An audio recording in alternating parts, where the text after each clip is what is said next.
Rien ne se passe tant qu'on n'a pas paramétré le résumé. C'est la procédure, l'action qui se déroule juste après la validation. Les résumés sont ici. On a deux solutions pour envoyer un mail porteur du lien du questionnaire en ligne. Soit le résumé communication, mais l'envoi sera toujours immédiat. C'est pourquoi on va préférer les résumés échéances qui donnent la liberté entre un envoi immédiat et un envoi retardé. On ajoute un résumé et on choisit bon type d'échéance qui est une échéance mail. Et on va donner un titre ici. Comment va-t-on remplir les deux incidences, l'incidence principale et l'incidence secondaire? Il faut savoir que l'incidence principale sert essentiellement à décider que le résumé va être activé par -1 pour l'activation et 0 pour l'annulation. Comme il est nécessaire d'ajouter les paramètres du mail que l'on va envoyer dans cette incidence, cette valeur finale sera dans la dernière variable. Vous avez une solution pour ne pas vous creuser la tête, c'est d'aller chercher un modèle.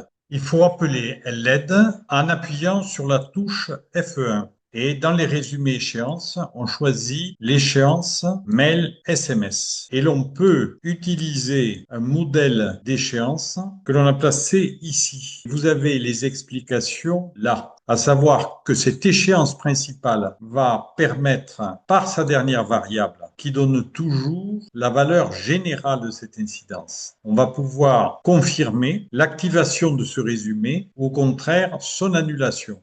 Et dans le cas présent, on va le voir, il faut que cette patiente ait dans la variable échéance texte un mail présent. Les autres éléments permettent de constituer le mail. Les premières variables permettent de voir qu'il y a bien parmi les numéros de téléphone une adresse mail. La première va regrouper tous les numéros de téléphone. La seconde va rechercher par la fonction POST dans lequel des éléments de cette chaîne se trouve l'arrobase et choisir comme adresse mail. Si cette variable mail est sans réponse, la personne qui saisit va en être informée et on va lui demander d'ajouter une adresse mail. La date d'échéance, nous allons faire le calcul dans un instant. On devra choisir si le travail d'envoi ne doit se faire que par l'opérateur lui-même ou par son groupe. Le groupe peut rassembler les médecins et les secrétaires. Je copie tout ça dans l'incidence principale. Je dois compléter la date, combien de jours je dois ajouter à la date du questionnaire. Je crée donc une nouvelle variable qui va être le nombre de jours. La fonction référence permet de modifier les modalités d'une question QCM dans d'autres valeurs. Et là, ce sera le nombre de jours. Si c'est demain, un jour. Si c'est 3 mois, 92 jours. Et si c'est 6 mois, 183 jours. Immédiat, 0. Et je mets ces valeurs entre guillemets. Et cette variable nombre de jours, je vais la mettre au-dessus d'échéance date. Donc je la fais remonter ici. Je vais m'assurer qu'elle puisse bien s'ajouter.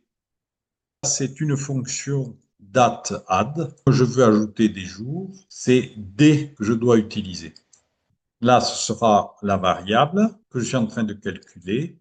Et ici, je vais mettre jour de ma programmation. Donc ici, c'est le nombre de jours, la variable. Je fais clic droit, nombre de jours. Pour que l'addition se fasse bien, alors que là, c'est sous format texte, je convertis cette variable en un numérique. Je vais chercher la fonction qui permet de convertir. Elle est dans de la conversion. C'est CNUM. Convertit le paramètre en valeur numérique. C'est tout à fait ce que je veux. Je mets nombre de jours. Je vérifie qu'il n'y a pas de problème de parenthèse. Non. Ici non plus. Je dois choisir si c'est l'utilisateur ou le groupe. Je vais choisir l'utilisateur. La création de la chaîne de tous les numéros et adresses email. Le choix de celle qui contient l'arrobase, le message, si je n'ai pas d'adresse email, la personne qui saisit va en être informée. L'échéance texte, c'est le mail, il est bien là. La date d'échéance, la date de programmation, plus le nombre de jours par datad. Et l'utilisateur Maintenant, l'incidence complémentaire qui sert à rédiger le texte du mail. F1 pour savoir comment ça fonctionne. Je viens ici. Je peux copier ce bloc. Les explications sont données ici et c'est le point essentiel ici. Le message se rédigera à échéance, c'est-à-dire ça peut être de nombreux jours après la validation du questionnaire, de telle sorte que nous n'avons pas les informations du questionnaire en direct. On est obligé d'aller les chercher grâce à cette variable-là. Le numéro d'interview est en deuxième position, c'est pour ça que c'est choisir deux. Et la question elle-même, il faut mentionner le code de la question. Nous l'avons dans la composition. Je mets 897. Je peux vérifier que je ne me suis pas trompé. Je sélectionne, je fais CTRL-Q et il me dit, oui, c'est bien la question vecteur camp. En reprenant le numéro de l'interview, la réponse à la question 897, j'aurai la valeur de la question, code du questionnaire dont j'aurai besoin et son nom qui me servira de lien. La fonction F, la question. J'ai choisi consentement, le numéro du questionnaire, je peux le trouver là, c'est consentement, le 415. Donc, je peux mentionner 415. La qualité de vie,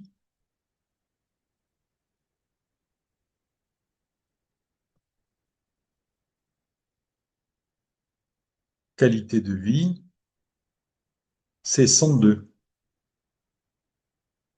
Je marque 102. Keva, ça c'est la questionnaire d'évaluation d'accouchement. 412. Produits addictifs, 73. PMA, avant PMA. Question endométriose avant PMA, c'est 101. Perturbateur endocrinien, 72. Sensibilité à la douleur, 74. Je peux vérifier que tout va bien. C'est le questionnaire. Je vais m'assurer que c'est bien un nombre. C'est num, entre parenthèses, et je vais mettre le questionnaire. Comme ça, je garantis que j'aurai bien des nombres sans problème. Le lien, pour voir cette fenêtre plus grande, je peux appuyer sur ce bouton. Je vais faire en sorte que par rapport à cette même question, j'ai des réponses compréhensibles. Je peux mettre ici consentement à l'examen gynécologique. La patiente verra tout de suite de quoi on va lui parler quand elle va cliquer sur le lien. Qualité de vie avec endométriose. Eva, je vais mettre vécu de l'accouchement. Produits addictifs, exposition aux produits toxiques. PMA, avant PMA, risque d'endométriose avant PMA. Perturbateur endocrinien, là je peux reprendre perturbateur, exposition aux perturbateurs endocriniens. Sensibilisation à la douleur, et donc c'est terminé. Le seul élément, c'est que nous savons, et je l'expliquais, nous n'avons pas ici accès directement à la question, puisque c'est pas le jour de la validation du questionnaire que cette incidence complémentaire va s'activer, mais ce sera à échéance. Et c'est pour ça qu'on a recalculé les valeurs de la question. Ici, je lui substitue, comme je le fais ici, les valeurs de la question par l'intermédiaire de son numéro d'interview. Et je fais valider. Ici, à la fin, l'incidence, qui est toujours la dernière variable, va demander s'il faut envoyer ce questionnaire le jour de l'échéance. Et la personne qui se verra poser la question, en principe c'est le médecin lui-même, d'après ce que nous avons dit tout à l'heure, va savoir de quel questionnaire il s'agit et de quelle patiente. Et dès lors, il répondra soit envoi, et donc ce sera -1, soit supprimé, et ce sera 1. 1, on supprime l'échéance, -1, c'est le retour. On valide et on regarde comment ça marche. Parce que souvent, il peut y avoir quelques soucis et il faut pouvoir les corriger. Alors, pour pouvoir tester le questionnaire tout de suite, après la mise à jour, nous avons une méthode qui est d'aller dans Réglages et de désactiver le cache. Si je regarde maintenant, voilà, vous voyez, c'est coché. Là, ici, nous avons bien validé, enregistré ça. On le fait une dernière fois. C'est avant PMA et immédiat pour en voir le résultat. OK. Je vais ouvrir un autre dossier et ce dossier fictif, c'est moi qui l'ai ouvert. Quand je vais sortir de ce dossier, comme le premier dossier est arrivé à échéance, il doit me poser la question. Et il me demande, en fait, faut-il envoyer le questionnaire risque d'endométriose avant PMA à Madame gynécologue. Et je réponds oui, envoi. Qui me confirme l'envoi, c'est fait. Et j'ai vu un petit soubresaut qui prouve que l'envoi s'est bien fait. Si je vais dans les mails, vous voyez, à 15h43, le mail est arrivé et c'est texte à remplacer, risque endométriose avant PMA, formule à remplacer. Le remplacement n'a pas été fait. Voilà. Alors, le texte est à la fin. Le texte à remplacer, Nel, comme convenu, ensemble, voici le petit questionnaire. Je vais remplir. Voilà. Et à la fin, je vais mettre, je vais aller à la ligne aussi, et je vais écrire merci par avance. Voilà. Et je sauvegarde. Je vais tester à nouveau. C'est bien ça.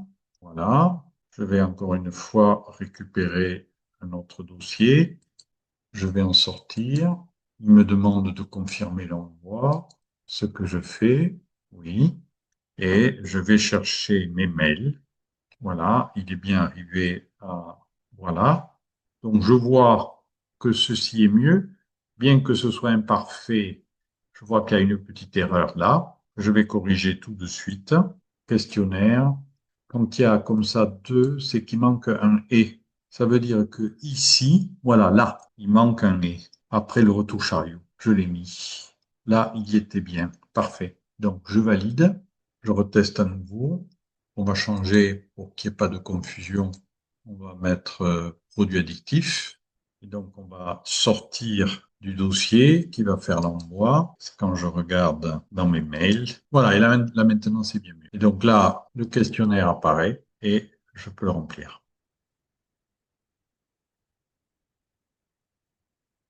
Le questionnaire s'est rempli. Je vois que je n'ai pas de titre et nous allons voir ce qu'il faut faire pour cela.